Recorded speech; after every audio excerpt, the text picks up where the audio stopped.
The moment my son walked through that door with the real estate agent, I was already standing behind the counter of my diner, and the look on his face when he saw me there, that mixture of shock, fear, and something close to panic told me everything I needed to know about the $850,000 he'd stolen, while I was supposed to be scattering my late wife's ashes in Newfoundland.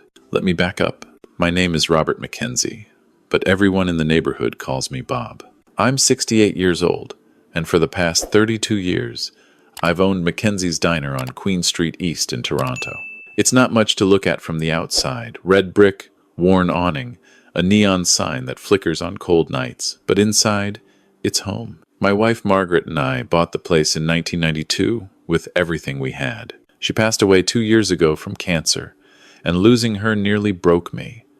The diner was the only thing that kept me going. Every booth, every crack in the linoleum, every coffee stain on the counter, it all held memories of her. My son David is 42. He used to work in tech, always chasing the next big thing. Bitcoin, NFTs, some cryptocurrency I couldn't pronounce. 3 years ago, he started his own company, something to do with blockchain and supply chains. I didn't understand it, but he seemed excited, so I supported him, loaned him $50,000 to help with startup costs. He promised to pay me back when the company took off. It never did. By early 2024, I could tell David was struggling. He'd stopped talking about the business. When I asked how things were going, he'd changed the subject. His wife, Jennifer, looked stressed whenever I saw them. They had 2 kids in private school, a mortgage on a house in the beaches they couldn't really afford, and from what I could piece together, David's company was hemorrhaging money. Then, in March, David came to see me at the diner. It was a Tuesday afternoon, the quiet time between lunch and dinner rush. He sat at the counter and ordered coffee, which he didn't drink. "Dad," he said, "I've been thinking, when's the last time you took a real break?" I shrugged. "I take Sundays off." "No, I mean a real vacation. When's the last time you left Toronto for more than a day?" The truth was, I hadn't. Not since Margaret died. We used to drive up to her family's place in Newfoundland every summer, but I hadn't been back since the funeral. "It's been a while," I admitted. "You should go," David said. "Visit Aunt Carol. See where Mom grew up. You've been working yourself to death, Dad. The diner will still be here when you get back." I remember feeling touched, that he cared. "Who'd run this place?" "I could help," he offered. "I've got some time between contracts." "And you've got Maria and Tony, they practically run the kitchen anyway." Maria was my head cook, been with me for 15 years. Tony managed the evening shift. They were good people. "I don't know," I said. "Dad," David put his hand on mine. "Mom would want you to go. You know she would." That got me. Margaret always said I worked too much. She'd be thrilled to know I was finally taking time to visit her hometown, the rocky shores she loved so much.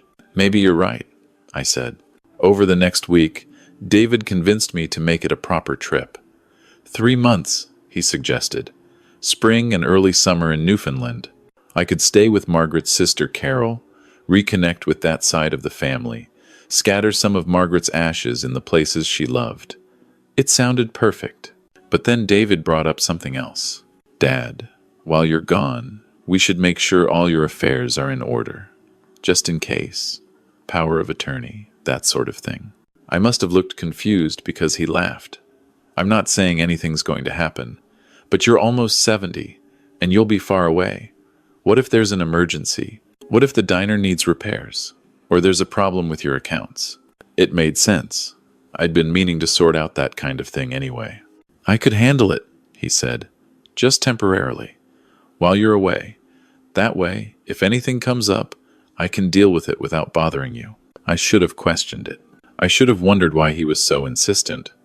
But this was my son, the boy I'd taught to ride a bike, who'd worked summers at the diner bussing tables, who called me every Father's Day, without fail.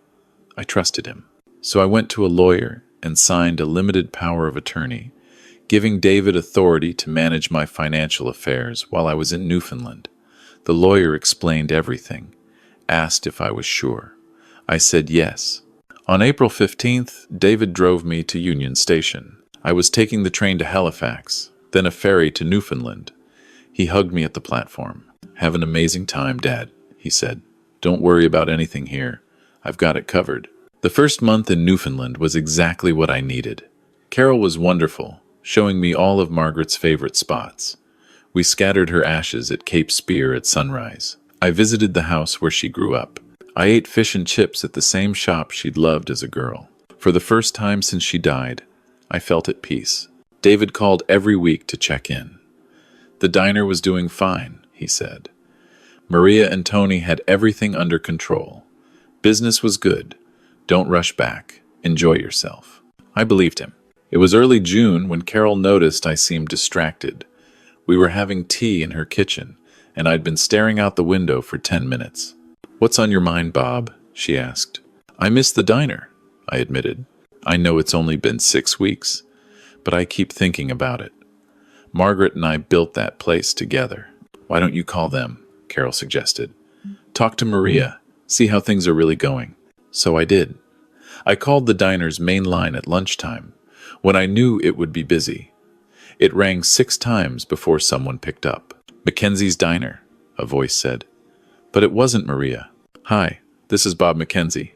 Who's this?" There was a pause. This is Kevin. I'm the new manager." My stomach dropped. "New manager? Where's Maria?" "I don't know anyone named Maria, sir. I was hired 3 weeks ago by the owner." "I'm the owner," I said, my voice rising. Another pause. "I think there might be some confusion.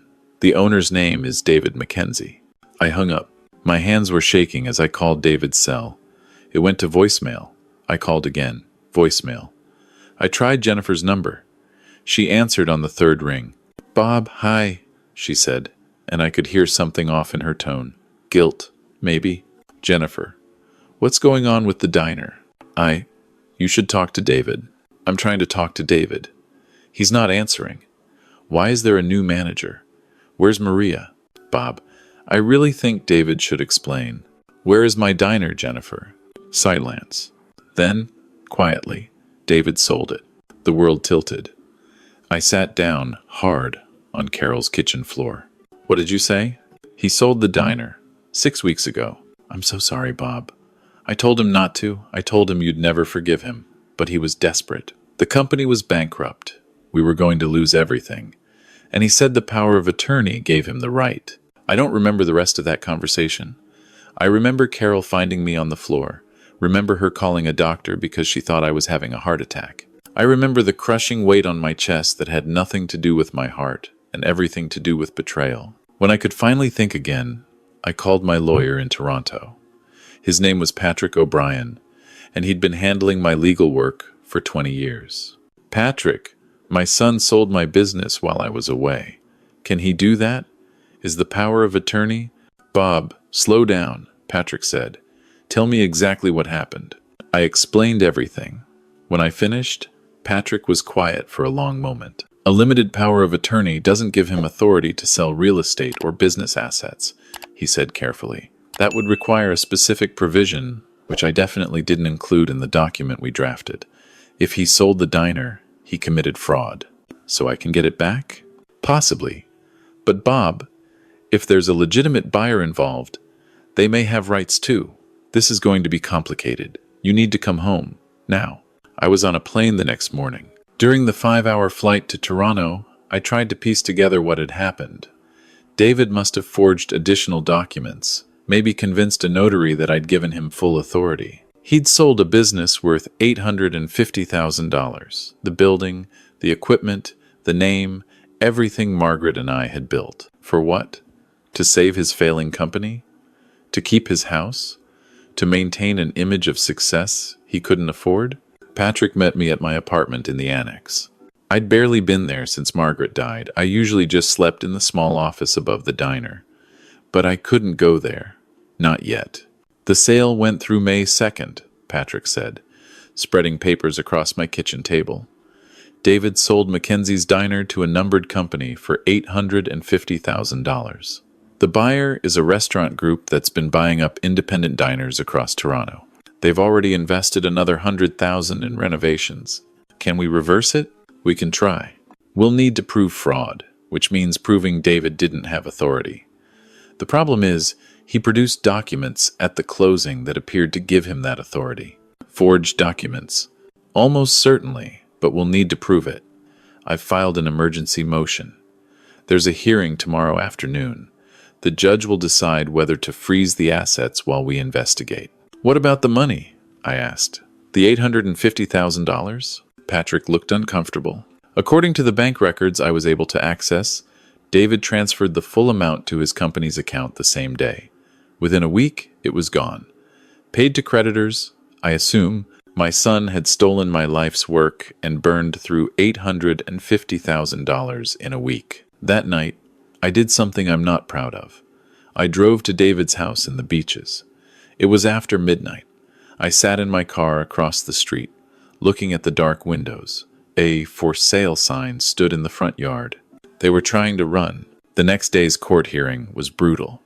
David showed up with a lawyer, some slick Bay Street type in a suit that probably cost more than a month's diner receipts.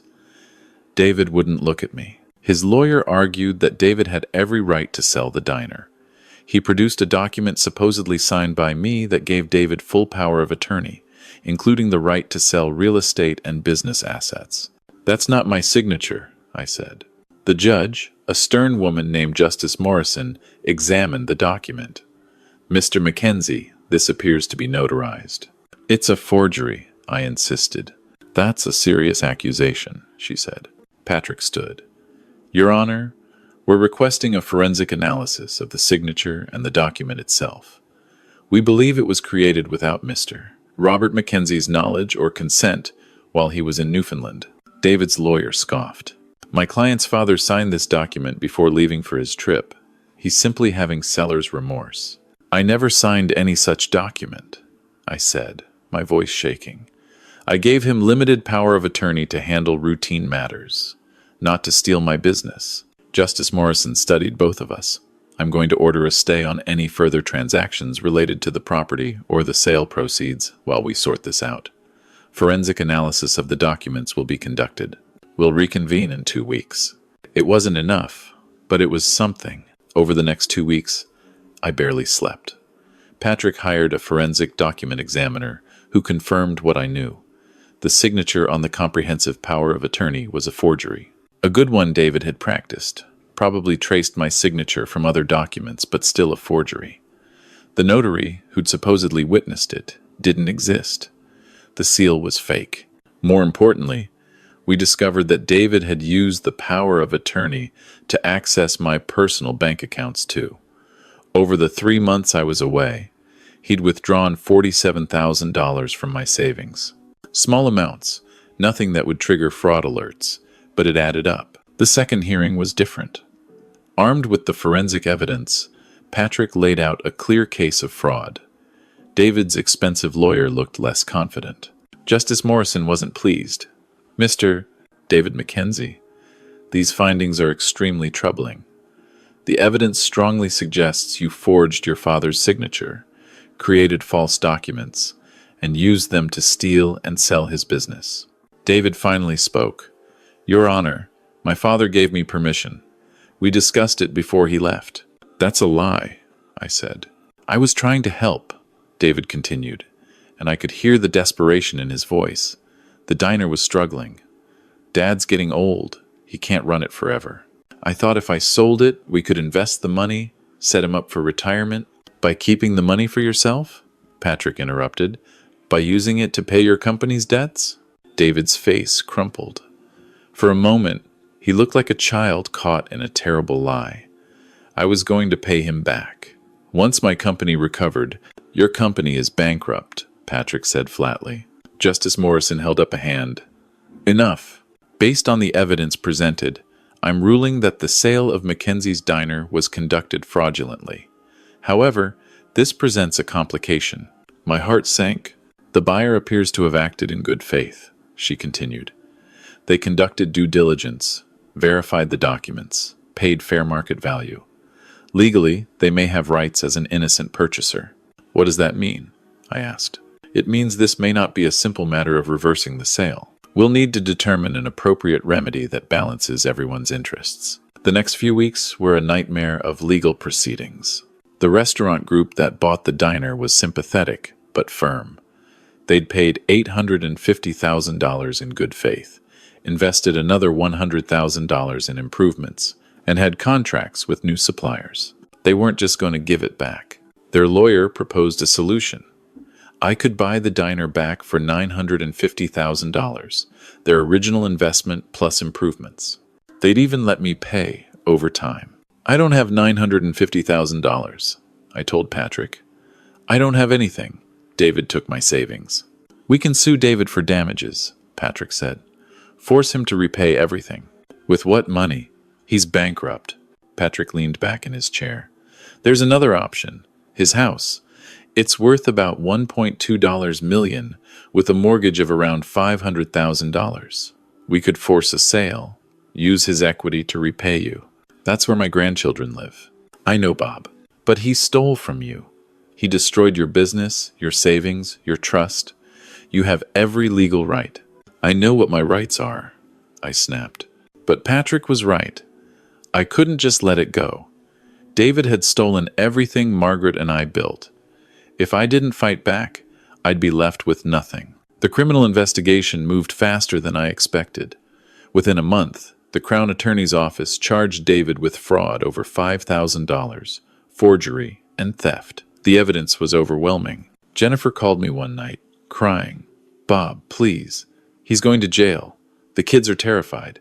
Can't we work something out? What do you want me to do, Jennifer? Drop the charges. We'll sell the house. Give you everything we get. Just don't send him to prison. I thought about my grandchildren, 8 and 10 years old, watching their father go to prison.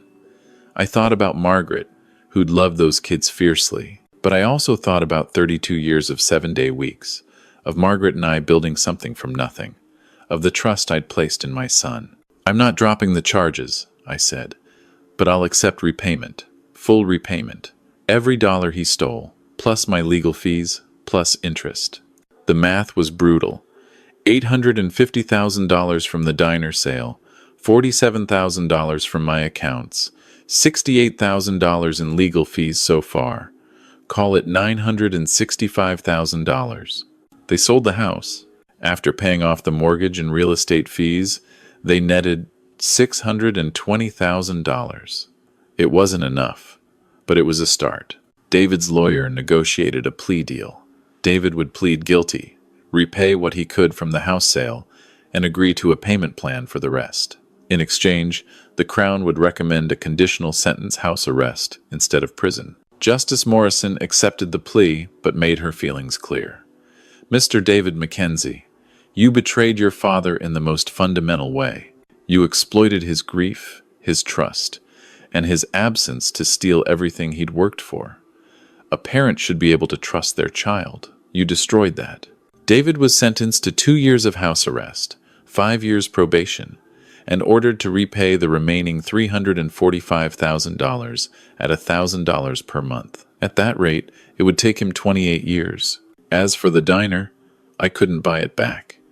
Even with the $620,000 from David's house, I didn't have enough. The restaurant group agreed to let me work there as a manager, my own diner, but as an employee.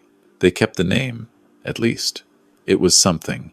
The first day back, I stood behind that counter and felt like a ghost in my own life. Maria came back. She'd been fired when David sold the place, but the new owners rehired her when they learned the truth. She hugged me so hard I thought my ribs would crack. I knew something was wrong, she said. That boy of yours wouldn't let me call you.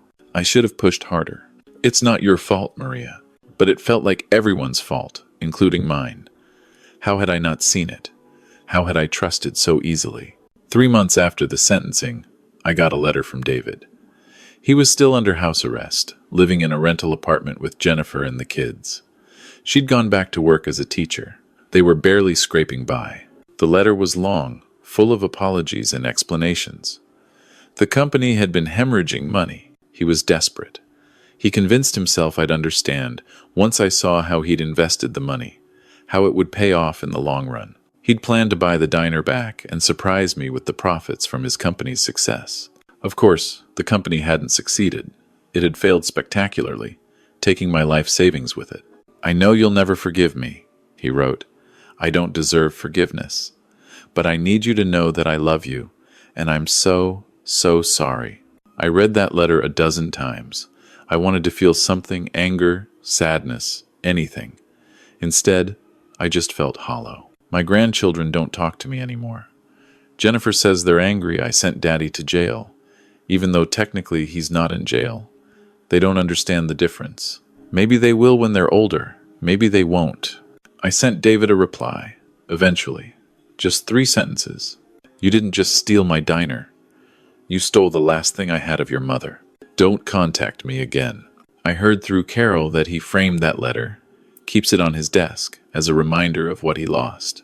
I don't know if that's supposed to make me feel better. It doesn't. I still work at Mackenzie's Diner 6 days a week. The new owners are decent enough. They kept the menu mostly the same, didn't change too much. But every morning, when I walk through that door, I remember that it's not really mine anymore. The mortgage I helped Margaret pay off for 20 years? Gone. The equity we'd built? Gone. The plan to pass it down to David someday? Gone. Sometimes customers who've been coming for years will ask me what happened. I tell them I sold the place, decided to retire, then changed my mind and came back to work. It's easier than explaining that my son stole it while I was scattering my late wife's ashes in Newfoundland. At night, alone in my apartment, I think about David's letter. The worst part isn't that he stole from me. The worst part is that he thought I'd understand, that he genuinely believed he was making some kind of investment, that he'd pay me back, that it would all work out. The delusion of it. The absolute failure to grasp what he was taking. He didn't steal money. He stole Margaret's memory, the physical space where we fell in love all over again every morning over coffee and bagels. He stole my future, my retirement, my security. He stole my ability to trust him, to hug my grandchildren, to be part of his life. And for what? A failed tech company, a dream that was never going to succeed. I got a payment yesterday, $1,000, direct deposit, the first installment of the $345,000 he still owes. At this rate, I'll be 96 when it's paid off. I'll be dead. I sat at my computer, staring at the transaction, and I realized something. I didn't want his money. What I wanted was impossible. I wanted my son back, the one who worked summers at the diner and made Margaret laugh, the one who called every Father's Day, the one I trusted. But that son was gone. Maybe he never really existed. The David who wrote that letter, who's making his $1,000 payments from a rental apartment while his children grow up resenting their grandfather, that's a stranger. A stranger who wears my son's face and carries my last name but destroyed everything I had left. Last week, a young couple came into the diner and ordered Margaret's favorite, blueberry pancakes with real maple syrup. I watched them share a plate, laughing over some private joke, and I had to step into the kitchen because I couldn't breathe. Maria found me there, leaning against the walk-in freezer. "You okay, Bob?" I don't know if I'll ever be okay again. She didn't try to comfort me. She just stood there. And after a while, I went back out to the counter. Because that's what you do. You keep going, even when everything's broken. I still have that power of attorney document framed in my apartment. Not the forged one, I burned that. The original one, the limited version, I actually signed. It hangs next to a photo of Margaret and me on our wedding day. A reminder of what trust looks like and what it costs when it's broken. Sometimes I wonder if David looks at that framed letter I sent him and feels a fraction of what I feel when I look at those documents. The weight of what we lost, the impossibility of getting it back. But I don't think he does. I don't think he can. Because if he truly understood what he'd taken, it would destroy him. And maybe that's the real punishment. Not the house arrest, not the payments, not even losing his father. It's knowing, deep down, that he destroyed something irreplaceable, and he'll never, ever be able to fix it. I survived. I'm still standing behind this counter, serving coffee and pancakes to people who don't know the whole story. The diner's still here, even if it's not really mine. But some losses can't be measured in dollars. Some thefts can't be undone by court orders or payment plans. My son stole $850,000 from me, but what he really took was worth so much more than that. and neither of us will ever get it back.